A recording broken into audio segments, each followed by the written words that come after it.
So one of the most useful things we learn from knowing how atoms bond is being able to predict their reactivity. Even at this basic level of high school science, we can already start telling the relative hierarchies of chemicals and how they're going to react to other chemicals.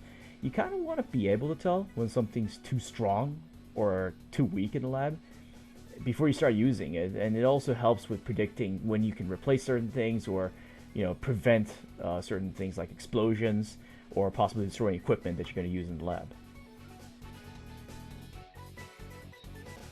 Alright, so to get a basic understanding of how atoms behave when reacting, I like using an analogy that I like to call the atom as guy holding ball. So a quick review.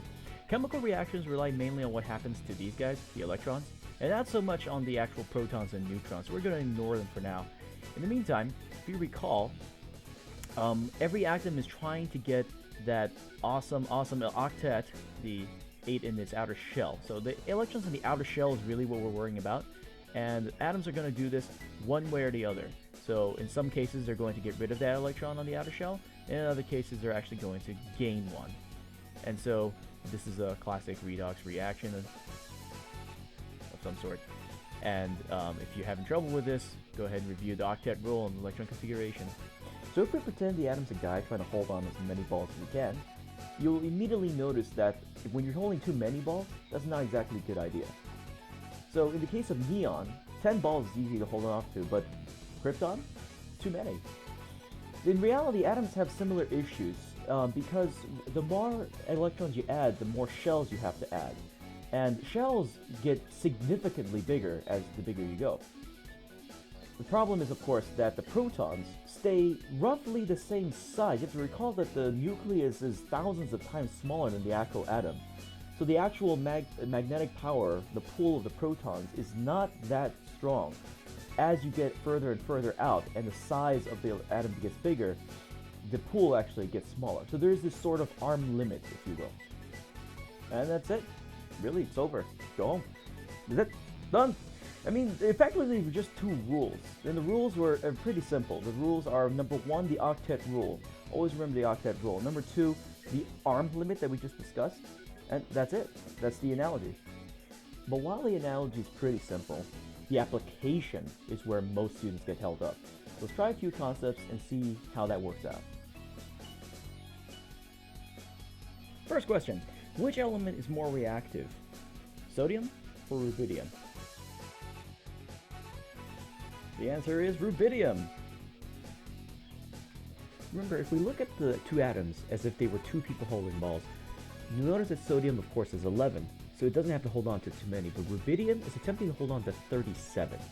Since both can reach their octet easiest by losing an electron, you'll notice that they're on the periodic table on the first column, so if they just lose one, they'll go right back to a perfect octet, right? Rubidium will go ahead and pop over to krypton, and sodium will pop over to neon. Then there is no competition in this case on how fast they will go ahead and lose their electron, how they're going to go about getting their preferred octet. But because rubidium's holding to so much, it's so much easier for it to just simply drop one, whereas sodium, since it has such a good grip on them, will have a harder time. Remember, in the case of chemical reaction, or in this case reactivity, we're talking about how fast you can gain or lose electrons. When that happens, we have a chemical reaction. Since rubidium has an easier time losing it, rubidium is the answer. So ionization energy is defined as the energy required to remove an electron. Alright, so knowing that, let's try to ask whether or not calcium or strontium has more ionization energy. The answer is calcium! Ding ding ding! So in this case, remember the guys that are holding balls are trying to hold on to their balls. They don't want you to take them. They're going to turtle up, and if you try to reach in, they're going to run away or just kind of, just hold it closer to themselves. So the more that they can hold on to their balls, the more of a fight they're going to put up, and the more energy is going to be spent trying to take it away from them. So someone like calcium, who can hold on to it really well, is going to give a lot more fight, more energy, therefore more ionization energy. Someone like strontium can barely hold on to his own electrons already as it is, so all you got to do is reach in and pick it out. As an analogy, obviously that's not actually how it works, but in this case then it makes much more sense to understand why calcium is going to provide more ionization energy. Another new concept is electronegativity. Electronegativity is defined as the measure of an atom's tendency to attract bond electrons. So if we're in like water, you have oxygen and hydrogen connected to it, it would have that ability to attract the electrons either towards oxygen or towards hydrogen. So the question is, which one will it be? Question: which element has more electronegativity? Oxygen, fluorine, chlorine, or neon?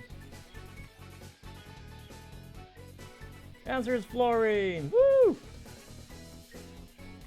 So this one was a bit of a trick question because neon already has its full octet.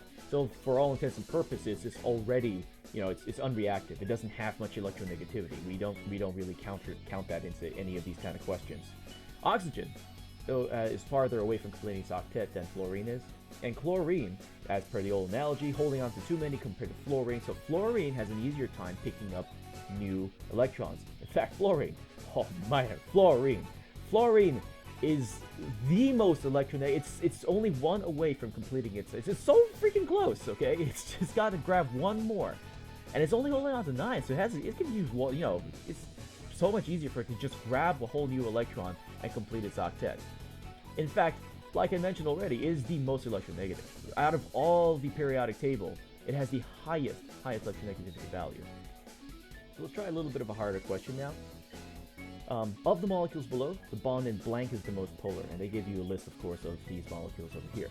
Now, the comparison, obviously, if you immediately notice, is that it's a bond between hydrogen and a variety of other chemicals. Now, hydrogen and hydrogen bound together, right?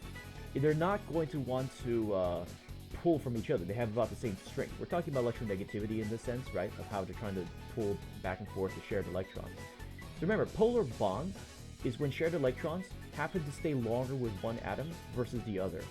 So this is why we don't really count that as effectively nonpolar. But then we get the halogens. You'll notice that over here then, the 4 of them are just the halogens. We have fluorine, chlorine, iodine, and bromine, right? So then which one of these is the strongest or has the most polar? So remember, we have to then look at, well, compared to hydrogen, right, effectively, which one of these guys is more powerful? And so back to the same old thing about fluorine, you'll notice that iodine's down all the way down there, holding 53 electrons, bromine's holding 35, chlorine's holding 17, and then there's just fluorine, holding on to 9. So he has the most pull out of all of them for grabbing that extra electron from hydrogen and ripping it over to itself.